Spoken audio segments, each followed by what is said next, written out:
Muy buenas tardes. El día de hoy voy a exponer sobre la antijuricidad. Un cordial saludo a nuestro ilustre profesor, doctor Roger López. Mi nombre es abogado Willy Chirino y el día de hoy quiero exponer sobre el límite del poder punitivo del Estado. ¿Por qué el límite del poder punitivo del Estado? Porque los límites nos los establece ese concepto tan importante que es la antijuricidad y sus causas de justificación en el sistema penal venezolano y voy a terminar con un análisis constitucional y dogmático en la jurisdicción sobre la antijuricidad. Y entro con este título. La antijuricidad existe una lesión real o no solo una infracción normativa. Aquí lo establecemos muy bien, ya que la antijuricidad se divide en dos vertientes, que son la antijuricidad formal y la antijuricidad material. Iniciamos con la antijuricidad formal. ¿Y qué es la antijuricidad formal? Cuando la acción o el movimiento de una persona daña o lesiona esa norma penal establecida. Bien sea, vamos a decir, una persona que está en una vía, vamos a decir, como la avenida Sucre de Katia, y y el semáforo se encuentra en rojo, pero la persona hace caso omiso de que el semáforo esté en rojo y sigue adelante y obvia de esa señal de tránsito. Entonces ahí hay una antijuricidad formal porque está dañando su acción, está dañando una norma de tránsito establecida. Es decir, no hay delito sin lesión o peligrosidad. Tiene que haber una norma escrita para que pueda ser constituida en delito. Seguida viene la antijuricidad material, que es la lesión o puesta en peligro de un bien jurídico tutelado. Y eso muy bien nos lo establece en nuestro artículo 3 de nuestra Constitución, que es un enfoque de desvalor de resultado. Podemos decir, muy bien, así como este ejemplo. Tengamos en cuenta que una persona se encuentra dentro de su vivienda y se quedó dormida y se incendia. O sea, se provocó un incendio. Pero en ese preciso momento se percata el vecino de al lado y tiene que romper de los, una de las ventanas para poder ingresar a la vivienda y salvar a la persona. Ahí se está utilizando una antijuricidad material, porque hay puesta en peligro de un bien jurídico. ¿Qué es ese bien jurídico? La vida. Y esa persona ingresó y salvó la vida de la otra persona que se encontraba dormida. Entonces ahí tenemos un ejemplo de la antijuricidad material. Y para concluir, el sistema exige ambos elementos para justificar la intervención penal. Es decir, tiene que existir tanto la antijuricidad formal como la antijuricidad material para que se pueda constituir. También un ejemplo de la antijuricidad material es esa persona también que iba en el vehículo, hizo caso omiso de la señal en rojo de tránsito y se llevó una persona que estaba cruzando en el rayado. Ese es un perfecto ejemplo de que se dañó la vida de una persona y se transgredió una norma establecida. Esa es la materialidad de la antijuricidad. Ahora nos vamos al artículo 65 del COC, que opera como un escudo permisivo de absolución. Es decir, ese escudo que ataca lo que es esa vulneración de ese bien jurídico. Esas son como causas de justificación que emanan de la antijuricidad. Y aquí la establecemos muy bien. El artículo nos establece muy bien en su apartado que dice no es punible. No es punible una serie de numerales que están divididos en 3 numerales. Y nos dice, numeral 1, el que obra en cumplimiento de un deber o en el ejercicio legítimo de un derecho, autoridad o oficio a cargo sin traspasar los límites legales.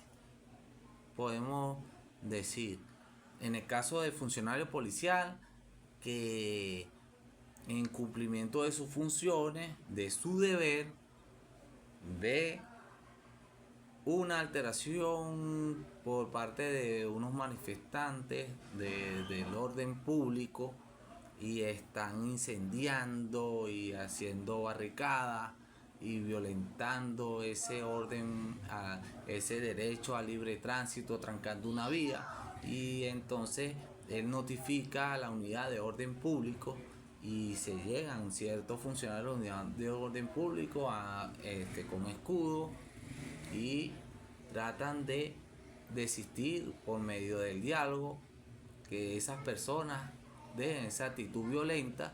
Los mismos no hacen caso omiso y mediante al más antiguo a la operatividad de lo que es la pirámide de resistencia y control del uso progresivo y diferenciado de la fuerza, actúa con gas lacrimógeno. Entonces por parte de los implementos, de los instrumentos, disparan con carabina, gas lacrimógeno, para que estos manifestantes desistan de su actitud. Entonces ahí hay un ejemplo que en el cumplimiento del deber se tomó esa decisión, y eso no es una acción de abuso de autoridad, sino de tratar de que estas personas bajen los niveles de violencia. El segundo numeral dice: el que obre en virtud de obediencia legítima y debida. En este caso, si el hecho ejecutado constituye un delito o falta, la pena correspondiente se le impondrá al que resulte haber dado la orden ilegal. Podemos poner este ejemplo práctico. Hay un sitio de suceso, hay una serie de elementos de convicción, y hay un funcionario que llega al sitio de suceso y su superior inmediato le ordena de que recopile todos esos elementos de convicción, pero es por un doble accionar, para que él contamine ese sitio de suceso y no se pueda identificar el sujeto activo y el sujeto pasivo que perpetraron el hecho punible. Ahí él está dando una orden ilegítima y él está actuando en función a esa orden y recopila todos esos elementos de convicción y los lleva a resguardo en su centro policial. Él solamente lo estaba cumpliendo la orden, la cumplió, pero la orden fue arbitraria. Entonces ahí la ley penal no actuaría en función de ese funcionario, sino del que ordenó, el que dio la orden ilegítima. Entonces en el tercer numeral dice: el que obre en defensa propia de su persona o derecho, siempre que concurra las circunstancias siguientes. Aquí son donde entran esas causas de justificación. En la parte A, agresión ilegítima por parte de que resulte ofendido por el hecho. Es decir, estoy en un sitio oscuro, hay una persona que está con un arma de fuego, está robando y me apunta, pero yo estoy también armado, desenfundo y repelo la amenaza. Ahí hay una agresión, estoy siendo objeto de una agresión ilegítima y neutralizo la amenaza potencial. Ese es un verdadero ejemplo. Necesidad del medio empleado para impedir o repeler la amenaza. También lo estoy explicando muy bien en el ejemplo anterior.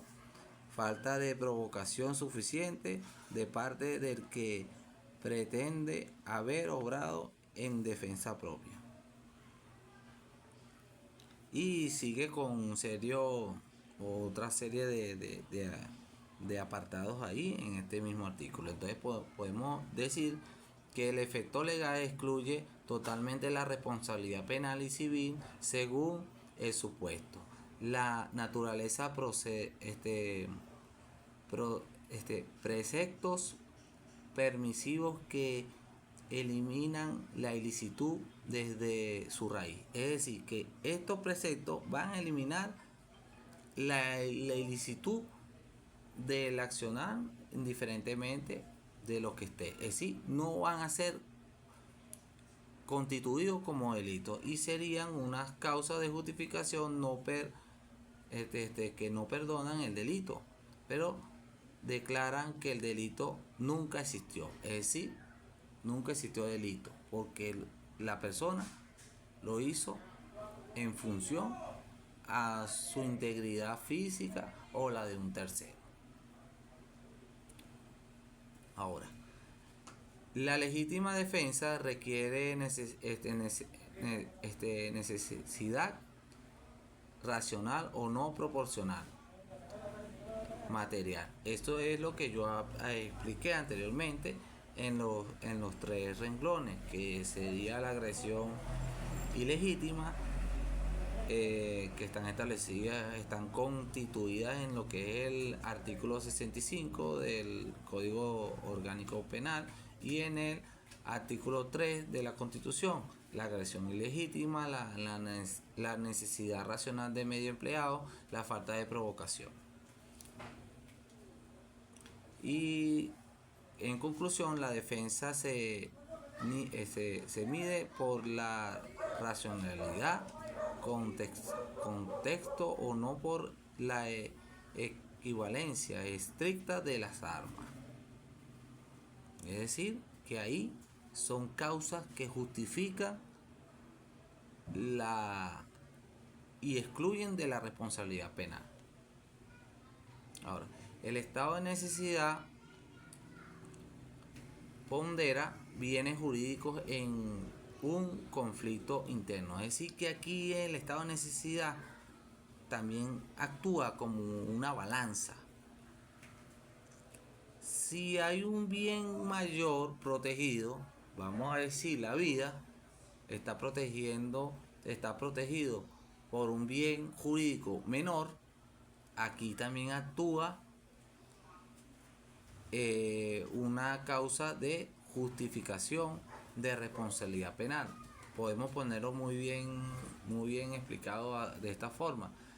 Si hay un incendio dentro de una casa donde están unos niños, vamos a decir que la mamá dejó a los niños en la casa, salió un momento a realizar una compra y dejó la cocina encendida y ahí se generó un incendio y el vecino vio de que se estaba incendiando, los niños estaban gritando por el peligro inminente y él tomó la decisión de romper la ventana e ingresar a la vivienda y salvar la vida de los niños. Entonces aquí se pone de manifiesto el artículo 65 y el artículo 4 del de la Constitución Bolivariana de Venezuela, que podría ser muy bien explicado, de peligro inminente de un mal mayor, es decir, impidió ese peligro inminente y que se generara un mal mayor.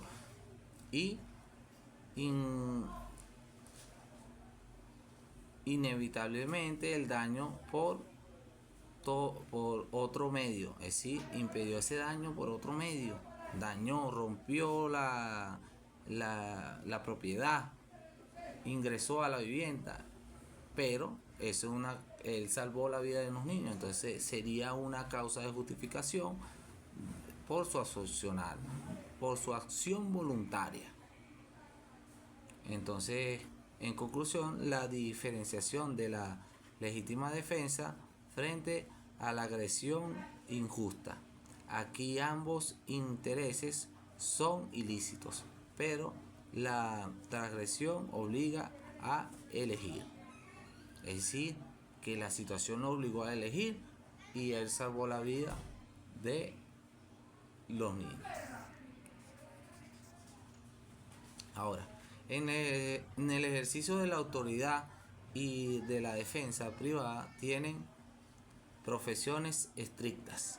Es decir, en el caso policial, el cumplimiento de un deber, el uso progresivo y diferenciado de la fuerza por parte de los cuerpos policiales, y en el caso legal, el ejercicio del derecho, el derecho inalienable en la defensa técnica del abogado y el mandato del secreto profesional. En la sentencia 221 del 24 de la Sala de Casación Penal, límites de ejercicio establecidos en los límites claros en el ejercicio de la autoridad pública, ningún deber jurisdiccional, el abuso del poder o en la fuerza desmesurada. Muy bien disertado esta lámina que nos establece esos límites. Y vamos en la segunda lámina. El bloque de constitucional es como un escudo infranqueable. Entonces podemos establecer ninguna causa de justificación ampara la violación de un derecho humano.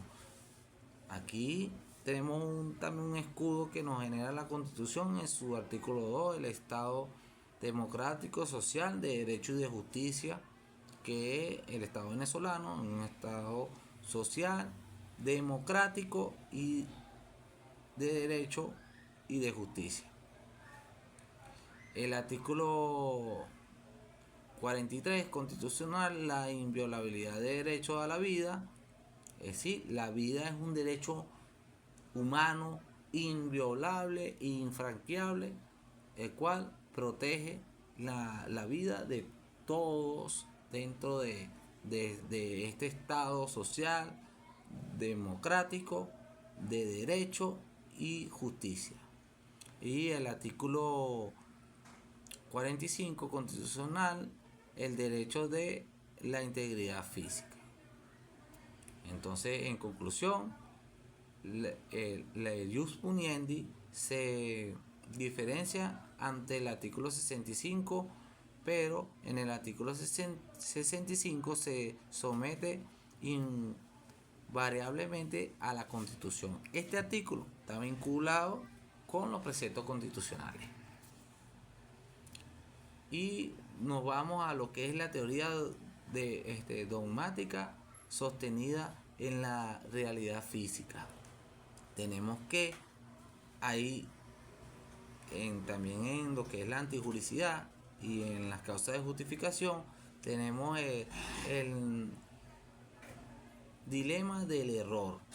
El hecho también puede ser constituido, bien sea una persona que tiene un facsímil, o vamos a decir este ejemplo que nos dio nuestro profesor Roger en una de sus clases, que un caso muy emblemático de un ciudadano que se encontraba en una juguetería, pero se encontraba en el área donde estaban los facsímiles, y él vio un facsímil que era un arma, pero era semejante a un arma, pero en realidad era un arma de fuego que había dejado otra persona y la había dejado ahí en la parte de la juguetería, y él agarró, la cicló y la accionó, y al dispararla mató a otra persona. Ahí hay un error, porque él no es operario de arma de fuego, y al dispararla, la disparó por un error que lo llevó a que esa arma era una arma, un facsímil, pero no era un facsímil, era una arma real. Esa es una explicación muy clara de este debate dogmático, que genera un debate dogmático de la legitimidad y la defensa putativa. Es decir, que por medio de un error él cometió un delito, pero que ese delito no es sancionable por la ley penal, porque él se vio constreñido por medio de ese error. Y la supervivencia. El hecho de la farmacia vandalizada durante una emergencia médica extrema. Vamos a decir que hay una persona que tiene necesita un medicamento urgente y llega a una farmacia cerrada y cónchale, necesita ese medicamento que está dentro de esa farmacia. Entonces él toma la iniciativa de entrar a la farmacia, porque si no toma ese medicamento fallece. Entonces ingresó a la farmacia de forma violenta, violentando la entrada, y logró conseguir el medicamento que le salvó la vida. Entonces aquí también había un estado de necesidad. Es decir, ese estado de necesidad lo ayudó a salvaguardar su propia vida. Entonces aquí hubiera también una causa de justificación. Y el mandato legal. El hecho del abogado que oculta evidencias inculpatorias de su cliente en una audiencia. Esto también, bueno, el abogado en cumplimiento de su derecho legal a defender a una persona, él tiene ese conocimiento que de esa persona a lo mejor sí perpetuó el hecho porque la persona se lo expuso, pero él no declara eso para poder asistir a esa defensa técnica. Entonces está el cumplimiento legítimo de sus funciones. Y entonces sería el ejercicio legítimo de un derecho secreto profesional. Es decir, él guardó ese secreto profesional para poder asistir a la defensa de esa persona. Conclusión clave: evalúa cada aspecto en donde recae la carga de la prueba. Y para finalizar, la antijuricidad funciona como un filtro, ¿sí? Como ese filtro el cual define la justicia. La naturaleza dogmática de la antijuricidad no es un concepto abstracto, es un proceso continuo de valoración. Es decir, siempre hay ese valor de la antijuricidad.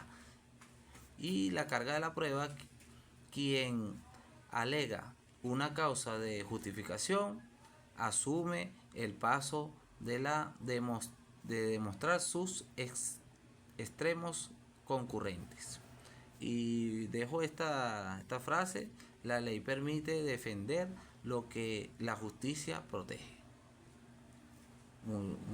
Muchas gracias por su atención, profesor Roger, y aquí termino mi exposición.